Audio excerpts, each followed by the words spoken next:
बिस्मिल्लाह अल्हम्दुलिल्लाह वस्सलातु वस्सलामु अला रसूलिल्लाह अस्सलामु अलैकुम वरहमतुल्लाहि वबरकातुहू। दारुल उलूम देवबंद क्या है और उसका मसलक व मशरब क्या है, इख्तिसार के साथ समाअत फरमाएँ। किस्त नंबर 38।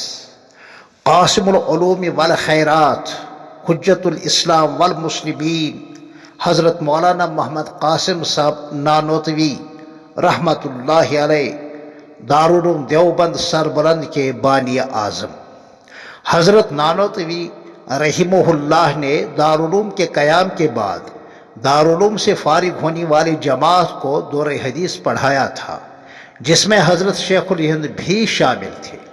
इसलिए इल्म हदीस में तकरीबन तमाम ही फज़लाए दारुल उलूम का रिश्ता हज़रत मौलाना नानोतवी रहिमहुल्लाह से जुड़ता है। इसी निस्बत ही की बिना पर हर एक फाज़िल देवबंद अपने नाम के साथ कासमी लिखता है। वाह क्या ऊंची निस्बत है, सुबहान अल्लाह। अल्लाह इस निस्बत की लाज रखे, आमीन। और हर कोई फाज़िल देवबंद इस मुबारक निस्बत का ख्याल रखे। उम्मीद तो यही है। तहरीक देवबंद दारुल उलूम के वक्त आपकी उम्र सिर्फ 34 साल की थी और एकम 50 साल की उम्र में आप इंतकाल फरमा गए।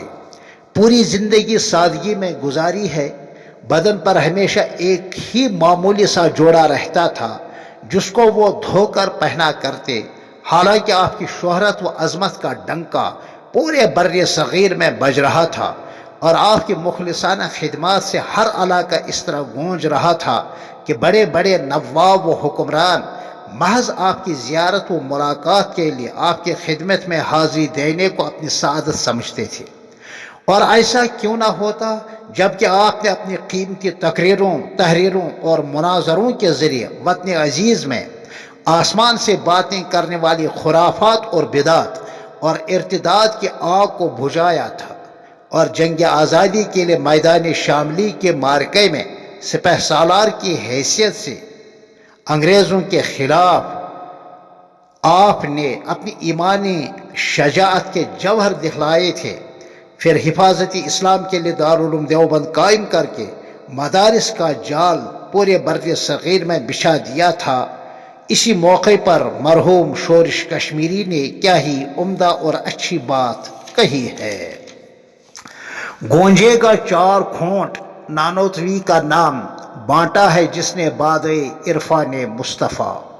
हज़रत रहिमहुल्लाह ने तमाम उलूम हज़रत मौलाना ममलूक अली साहब नानोतवी फ़ारूक़ी उस्ताज़ुल कुल देहलवी से देहली में पढ़े हैं। साथ ही साथ हज़रत मौलाना रशीद अहमद साहब गंगोही रहमतुल्लाहि अलैह, इसी तरह रफ़ीक़ दर सर सिद अहमद खान भी थे। इल्म हदीस हज़रत शेख अब्दुल गनी मुजद्दिदी और हज़रत मौलाना अहमद अली साहब मुहद्दिस सहारनपुरी रहमतुल्लाहि अलैहिमा से हासिल किया और उन्हीं के कहने पर, हुक्म पर पूरे बर्रे सग़ीर में मुरव्वज और मुतदावल नुस्खा बुखारी शरीफ के आखिरी चंद बारों पर हाशिया आफी ने चढ़ाया। हज़रत नानोतवी ने बहवाले सवानिह उलमाए देवबंद जिल्द नंबर 2 सफ़ा 12 और तसव्वुफ़ व तरीक़त में हज़रत हाजी इमदादुल्लाह साहब मुहाजिर मक्की ने आपको खिलाफत से नवाजा था।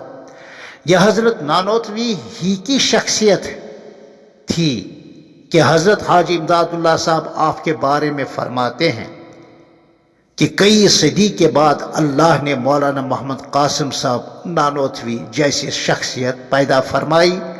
बहवाले मिसाली शख्सियत सफ़ा नंबर 50।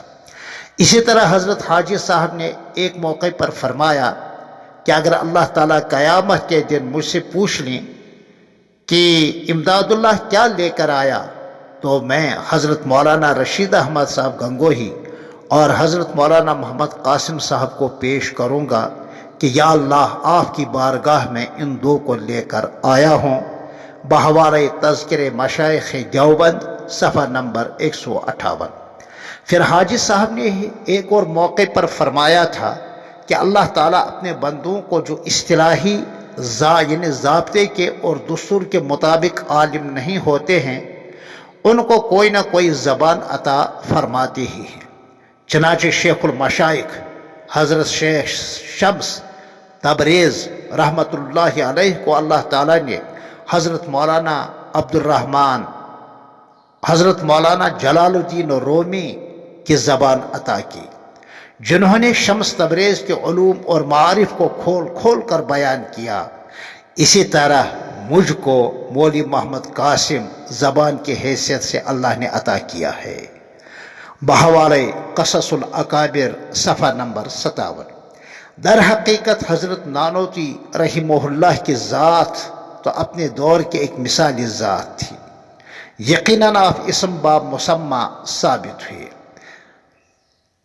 آپ دارالعلوم دیوبند سے متصل مبارک اور مقدس قبرستان مقبرہ قاسمی دیوبند میں محو استراحت ہیں۔